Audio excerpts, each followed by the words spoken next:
La nation. En parlant de nation, j'ai ici sur ce plateau Monsieur Léon Juste Ibombo, bonjour. Bonjour Diaz. Double casquette, vous êtes membre du gouvernement, mais vous êtes aussi évangéliste et vous communiez à l'église, à l'assemblée Jésus-Christ est vivant, c'est bien ça, voilà. Exactement. Christ est vivant, et je salue d'ailleurs le pasteur Jean Ruffin Ondongo. Voilà, c'est... si j'étais dans ce monde-là, je dirais père spirituel. Voilà. Donc là, c'est mon père physique. Alors, ça, c'est un autre débat. Monsieur l'évangéliste, vous avez organisé hier, avec le corps du Christ, d'abord, un culte à Rehoboth. Et ensuite, vous êtes rendu aussi, vous avez prié avec les musulmans, on vous a vu passer un culte là-bas. Mais le mot qui est revenu souvent, c'est la paix. Prier pour les élections. Prier pour la paix. Qu'est-ce qui se passe? Vous avez peur de quoi? Ah non, nous n'avons peur de rien. Mais vous savez, je me fondais sur les Saintes Écritures. J'ai trouvé un verset qui dit exactement ceci. Dans le livre de Jacques, chapitre 5, le verset 17, la Bible dit « Élie était un homme de la même nature que nous.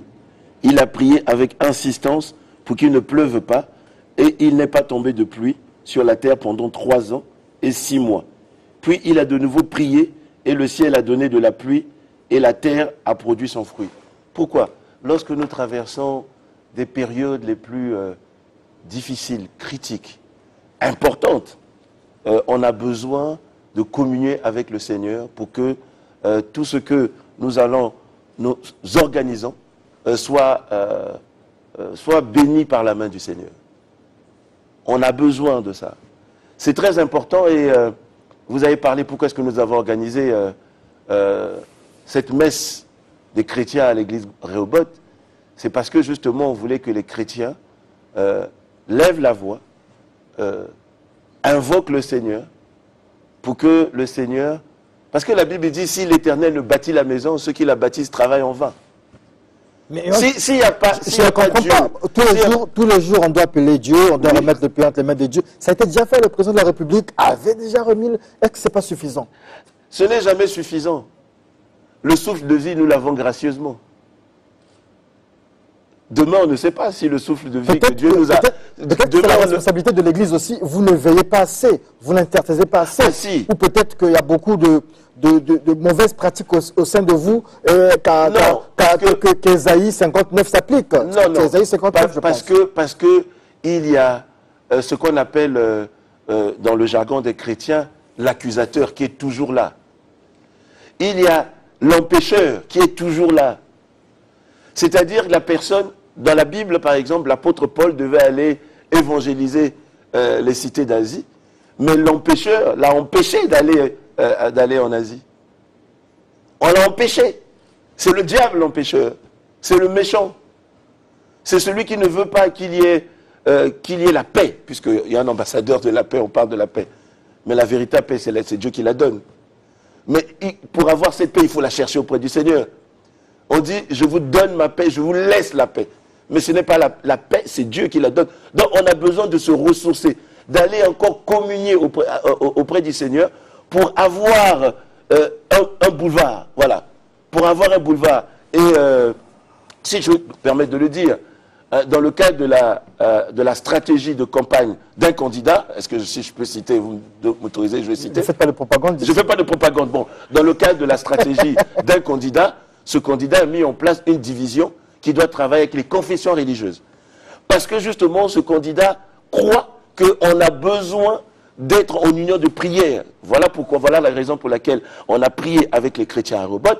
Ensuite, on est parti prier avec les deux tendances musulmanes de notre pays, la confrérie Souma et puis l'autre confrérie avec les musulmans, pour qu'ensemble, qu'il y ait cette union de prière.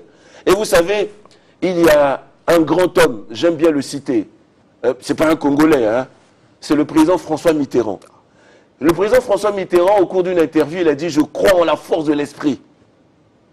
Alors que ce n'est pas n'importe qui, Mitterrand. Mais il dit « Je crois en la force de l'esprit ». Parce qu'on le voyait de plus en plus avec le cardinal, je crois que c'était Lustiger. En ce temps-là. Il dit « Je crois en la force de l'esprit ». Voilà. Au commencement, c'est l'esprit. Donc on a besoin de se ressourcer. Le chrétien a besoin de se ressourcer.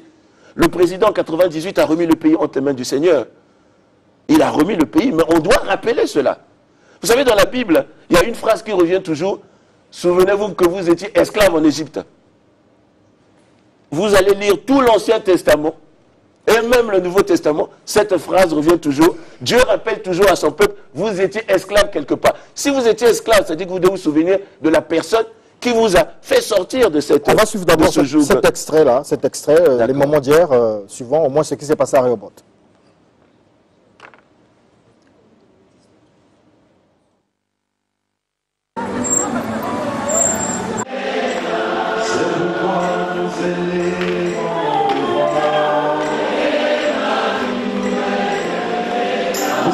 Dans quelques jours, les Congolais vont aller voter et nous avons pensé, comme le dit les Écritures, avant toute chose, faites des prières.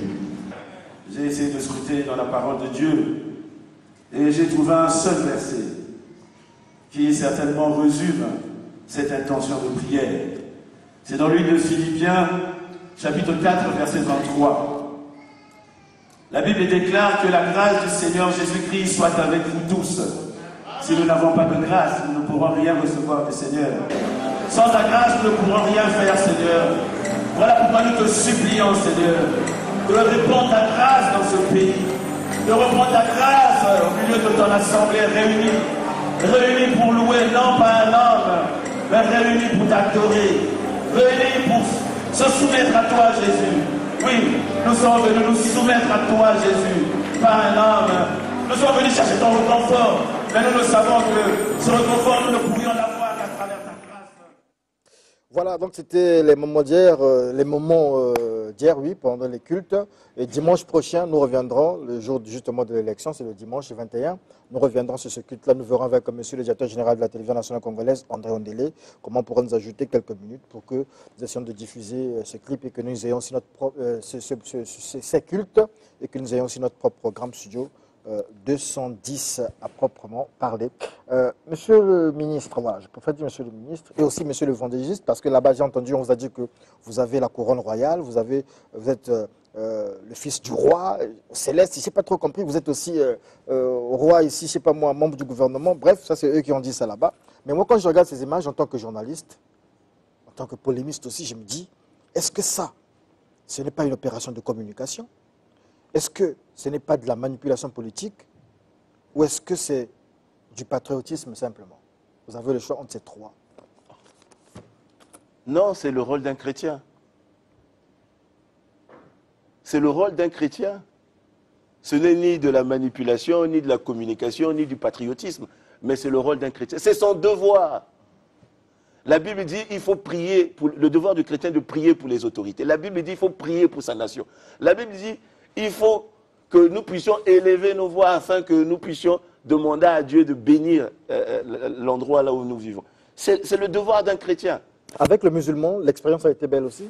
Ben oui, vous savez, j'ai entendu le président Bopaka dire on peut tout faire, mais on ne transige pas avec la paix. Eux, ils prient tous les jours pour la paix. On peut voir une image du président Bopaka, s'il vous plaît? Voilà. Allons-y. Et il a encore ajouté, il a dit, nous, tous les vendredis, nous prions pour qu'il y ait la paix. Pour que, lorsqu'il y a la paix, il y a la stabilité, on peut faire notre business, on peut vivre en paix, on peut construire, on peut se marier, on peut prier. C'est le rôle. Je pense que la plus grande de toutes les religions, on n'a un frère à côté, la plus grande de toutes les religions prône quoi? Prône la paix. D'accord. Prendre l'amour. En parlant de paix, ça sera notre dernier le mot de fin ici.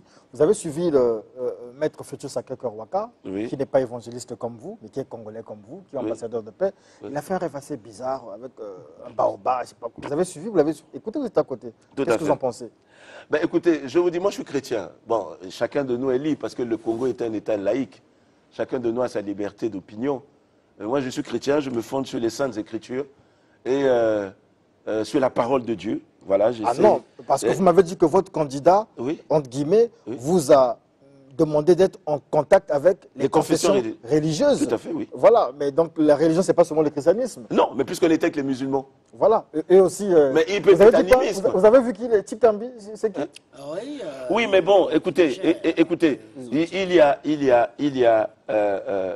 la Bible dit ceci, il y a un Dieu tout-puissant, il y a le Seigneur des seigneurs, il y a le roi des rois. Il y a aussi les ancêtres. C'est-à-dire que si on dit qu'il y a le Dieu des dieux, ça veut dire qu'il y a des petits dieux. Si on dit qu'il y a le Seigneur des seigneurs, ça veut dire qu'il y a des petits seigneurs. Si on dit qu'il y a des rois, ça veut dire qu'il y a des petits rois. Vous savez, je vais vous dire une chose, d'après ce qu'il a dit lui-même. Lorsque vous avez un seigneur qui ne règne que dans une petite entité, ce n'est pas un roi. Puisqu'il ne règne que là où il y a, on a dit, là où il y a la mer. Bon, là où il y a la forêt, c'est un autre qui doit régner. Bon, là où il y a le désert, c'est un autre qui doit régner. Donc, lui, on va dire, son gouvernorat ne s'arrête que là où il y a la mer. Bon, l'autre, son gouvernement ne s'arrête que là où il y a la savane. L'autre, son gouvernement ne s'arrête que là où il y a, je ne sais pas, la forêt. Bon, alors que notre Dieu, son gouvernorat... Nous allons vers la fin, monsieur le ministre. Dieu, mais là, la suite, c'est quoi? La suite, après le culte, la suite, nous allons continuer, nous allons travailler pour organiser un grand culte écuménisme avec toutes les autres obédiences, les catholiques, pour que les élections se déroulent dans la paix. On a besoin d'inviter le Seigneur pour que la main du Seigneur soit sur le Congo. On a besoin d'avoir cette paix parce que si on n'a pas la paix, vous savez, les périodes actuelles sont des périodes assez troubles.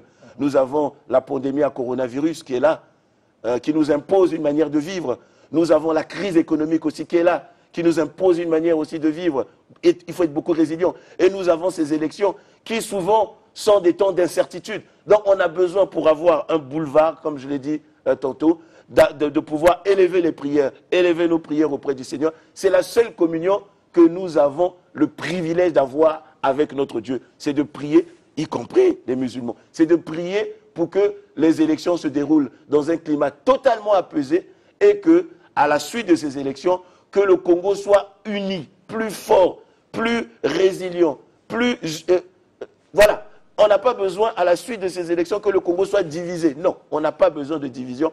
On a besoin d'être ensemble. Ça ne se fera pas puisque nous avons suivi les pères de l'Église hier, les pasteurs Lobota, les pasteurs Serge Mezabatou, l'apôtre Bafungisa et tous les autres qui ont dit que cette fois-ci, c'est bon, il faut souligner que nous avons travaillé aussi avec notre sœur, qui est Madame Kebi. Ouais, Madame Kebi, qui était là aussi. De toute façon, nous reviendrons sur toutes ces images. Qui a aussi intercédé, qui a aussi exhorté. Voilà. Donc, vous voyez, c'est l'ensemble de ces onctions qui vont faire que non, mais le Congo sorte plus fort. D'accord. Avec la bénédiction aussi des oui, ancêtres. Bien sûr. Merci beaucoup. On a toujours besoin, mais je l'ai dit encore, lorsque vous ne régnez que dans un endroit, un petit endroit, ben vous ne pouvez pas être un Dieu tout-puissant. Monsieur le ministre, je serai sanctionné par le DC parce que c'est... Ah ben d'accord, bon, je m'arrête là. Merci. C'est la fin de l'émission Studio 210. Merci beaucoup à monsieur le ministre. Merci à monsieur l'ambassadeur aussi. Et donc, nous vous accompagnons dans tout ce que vous faites. Studio 210 est là pour tout le monde. On a un monsieur qui passait ici, là, dans Studio 210, qui est candidat. Il ne nous appelle pas pourquoi. Il n'y a que le ministre Ibombo qui nous appelle. Merci beaucoup.